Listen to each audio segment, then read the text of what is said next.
Hello everyone, আসসালামু আলাইকুম। সবাই কেমন আছেন? আশা করছি সবাই অনেক বেশি ভালো আছেন। তো আজকে আমি বাসায় চিংড়ি মাছ ভুনা করলাম। তো ভাবলাম সেটাই আপনাদের সাথে শেয়ার করি। ছোট একটা কড়াইয়ে নিয়ে তার মধ্যে সামান্য পরিমাণ তেল এবং অনেকটাখানি পেঁয়াজ দিয়ে তার মধ্যে দিয়ে দিব কাঁচামরিচ এবং রসুন বাটা। রসুন বাটাটা না দিলেই নয়, এটা দিলে ভালো, বাট এটা তেমনটা কম্পালসারি না, আপনাদের ইচ্ছা। তারপর এগুলোকে সুন্দর মতো আমি তেলের মধ্যে ভেজে নিব যতক্ষণ না পর্যন্ত এগুলো হালকা একটু লাল হচ্ছে। এই পর্যায়ে আমি কিছুটা শুকনো মরিচ গুঁড়া দিয়ে দিব, কিছুটা হলুদ দিয়ে দিব। দেওয়ার পর এগুলোকে সুন্দর মতো হচ্ছে যে তেলের সাথে কষিয়ে নিব।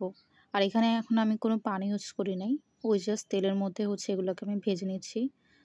তারপর দিয়ে দিব কিছুটা পরিমাণ জিরার গুঁড়া, যেটা না দিলেই নয়, যেটার কারণে একটা আলাদা টেস্ট আসে। খুব কম পরিমাণ দিয়ে দিলাম।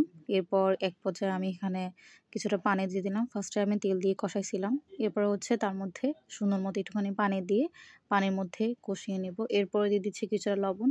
আমার লবণটা হচ্ছে যে আন্দাজ মতো হয় না, অনেক সময় বেশি হয়ে যায়, অনেক সময় কম হয়ে যায়। জানি না আপনাদেরও এরকম হয় নাকি, কার কার এমন হয় কমেন্ট করে জানাবেন। তো এই যে সুন্দর মতো হচ্ছে যে আমি এখানে কিছুক্ষণ পরে দিয়ে দিলাম টমেটো। টমেটোগুলোকে আপনারা আরও ছোট ছোট টুকরো করে কেটে নিতে পারেন। আমার হাতে যেহেতু সময় ছিল না, তাই আমি বড় বড় টুকরো করে কেটে নিয়েছি। আর এগুলো মশলাতে কষলে সুন্দর মতো হচ্ছে টমেটোটা হচ্ছে যে গলে যাবে। আর এই রান্নার মধ্যে টমেটো দেওয়া ট্রাই করবেন, কারণ যে কোনো ধরনের ভুনা আইটেমে টমেটোটা দিলে একটা আলাদা স্বাদ পাওয়া যায়। আমি তো সবসময় ইউজ করি।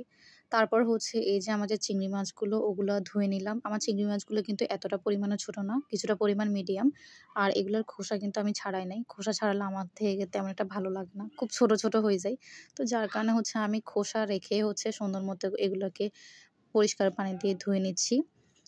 তো এখানে কিছুটা পরিমাণ মেবি ময়লা রয়ে গেছিলো, তো ওইটাই আমি পরিষ্কার করতেছিলাম। এরপর হচ্ছে আমার যেহেতু রান্নাটা কষানো হয়ে গেছে, আমি আমার এই মাছগুলোকে সুন্দর মতো পানি ঝরিয়ে আমি হচ্ছে কষানো মশলার মধ্যে দিয়ে দিব। আর ট্রাই করবেন যাতে কোনো ধরনের মাছের সাথে পানি না যায়, কারণ মাছের থেকে এমনিতেও কম বেশি একটা পানি বের হয়। তো এই তো আমি হচ্ছে প্রত্যেকটা মাছ এখানে সুন্দর মতো করে দিয়ে দিলাম। এটা কিন্তু আমার খুবই ফেভারিট একটা জিনিস।